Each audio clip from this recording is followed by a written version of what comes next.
Huyệt Cao Hang Du BL43.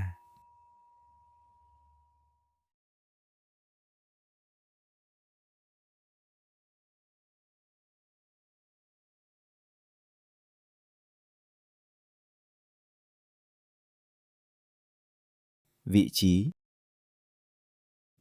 huyệt Cao Hang Du BL43 nằm ngang mức bờ dưới mỏm gai T4, tương ứng khe T4, T5. Trên đường bả, tuyến tham chiếu cách đường giữa lưng 3 thốn.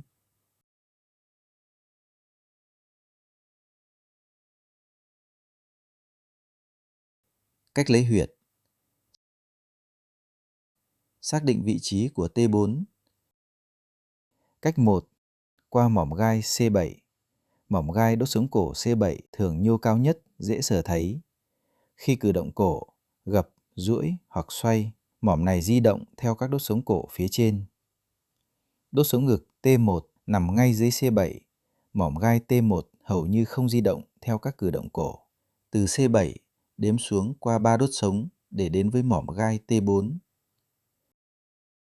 Cách 2. Qua bả vai. Người bệnh đứng hoặc ngồi thẳng, hai tay buông thõng tự nhiên. Mép trên của góc trong xương bả vai thường đồng mức với mỏm gai T2. Đếm xuôi xuống, mỏm gai cách một đốt sống phía dưới là T4.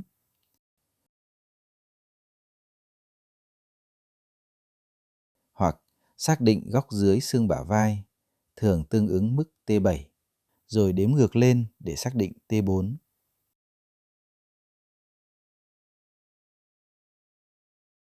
Xác định đường bả, đường nửa bả. Theo quy ước, khoảng cách từ đường giữa lưng, đốc mạch đến bờ trong xương bả vai là 3 thốn. Đường bả chạy song song với đường giữa lưng, đi qua bờ trong xương bả vai, cách đường giữa lưng 3 thốn. Đường nửa bả cũng chạy song song với đường giữa lưng, nằm ở nửa khoảng cách từ đường giữa lưng đến bờ trong của xương bả vai, tương ứng 1,5 thốn. Xác định huyệt. Từ khe T4, T5, bờ dưới mỏm gai T4, xác định đường ngang tham chiếu. Giao điểm giữa đường ngang này và đường bả là vị trí huyệt Cao Hang Du BL43.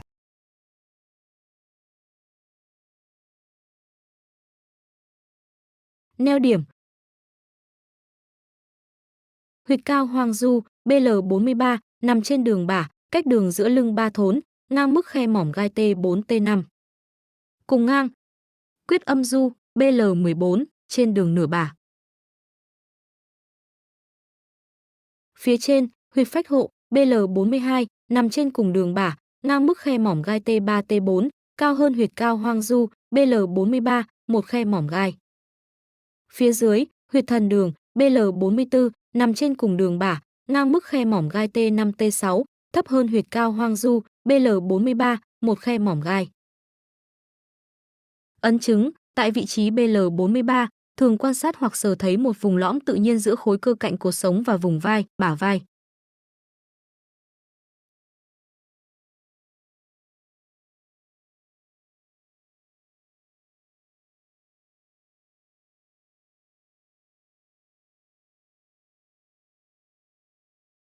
Tác dụng và chức năng chính.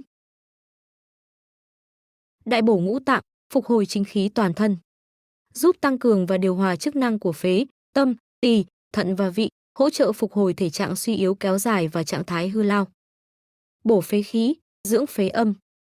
Tăng cường chức năng hô hấp, làm dịu phổi và hỗ trợ cải thiện ho mạn tính, khó thở, suy hô hấp và các bệnh phế hư kéo dài. Dưỡng tâm an thần, ổn định thần trí. Giúp nuôi dưỡng tâm khí và tâm huyết, hỗ trợ cải thiện mất ngủ, hồi hộp, lo âu và trạng thái tinh thần suy kiệt. Bổ thận tinh, phục hồi nguyên khí. Hỗ trợ bảo tồn và phục hồi tinh khí, cải thiện suy nhược sinh lý, mệt mỏi mạn tính, giảm sút sinh lực và suy giảm chức năng cơ thể. Kiện tỳ vị, tăng sinh hóa khí huyết. Cải thiện tiêu hóa và hấp thu dinh dưỡng, giúp tăng cân, giảm suy kiệt, cải thiện tình trạng ăn kém và phân sống. Tư âm, thanh hư nhiệt. Hỗ trợ làm mát nội nhiệt do hư tổn, giảm sốt nhẹ kéo dài, mồ hôi trộm và các biểu hiện suy âm mạn tính. Thư cân, giảm đau vùng vai gáy, lưng trên. Giúp cải thiện tuần hoàn tại chỗ, giảm đau mỏi và căng cứng vùng cổ, vai và lưng trên trong các thể suy nhược kéo dài.